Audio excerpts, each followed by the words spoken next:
Channel যোগেদি সমূহ অসমবাসী ৰাইজৰ পবিত্ৰ ঈদ উল ফিতৰৰ আন্তৰিক শুভেচ্ছা জ্ঞাপন কৰিছোঁ।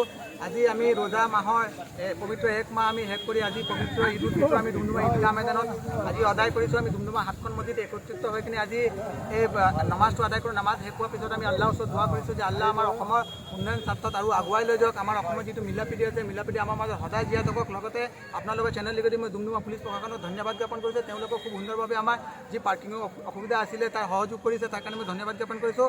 পুনৰ আপোনালোকৰ চেনেল যোগেদি সমূহ অসমবাসী ৰাইজত আমাৰ ডুমডুমাবাসী ৰাইজক পবিত্ৰ ঈদ উল ফিতৰ আন্তৰিক শুভেচ্ছা জ্ঞাপন কৰিছোঁ। লগতে আহিবলগীয়া ৰংগালী বিহুৰ আমি আন্তৰিক শুভেচ্ছা জ্ঞাপন কৰিছোঁ। ধন্যবাদ। জয় আই অসম। আসসালামু আলাইকুম। ঈদৰ শুভেচ্ছা জনালোঁ। বিশ্বৰ আজি ইছলাম ধৰ্মী লোকসকলে আজি পবিত্ৰ ঈদ উল ফিতৰৰ নামাজ আদায় কৰিছে আৰু এমাহ ৰোজাৰ অন্তত আজি বিশেষ দিনটো আমি পাইছোঁ।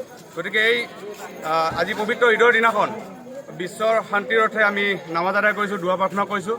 লগতে এই ঈদে কঢ়িয়াই আনক সমাজক এক ভাতৃত্ববোধ, হিন্দু মুছলমানৰ মতে এটা সম্প্ৰীতি নিদৰ্শন, ঐক্য, শান্তি, এয়া কামনাৰে আমি সকলোলৈ ভাৰতবৰ্ষৰ তথা অসমৰ বিভিন্ন প্ৰান্তৰ মুছলমানসকললৈ আমি পবিত্ৰ ঈদ উল ফিতৰৰ আন্তৰিক শুভেচ্ছা জনাইছোঁ।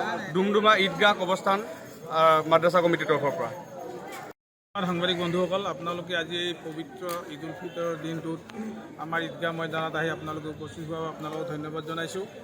আৰু আপোনালোকে নিশ্চয় গম পায় যে আমাৰ পবিত্ৰ ৰমজান মাহৰ যিটো 30টা যিটো ৰোজা আছিল, সেই 30টা ৰোজা আমাৰ অন্ত পৰাৰ পাছত পিছৰ দিনটোত আমাৰ ঈদ উল ফিতৰৰ এই নামাজটো আদায় কৰা হয়।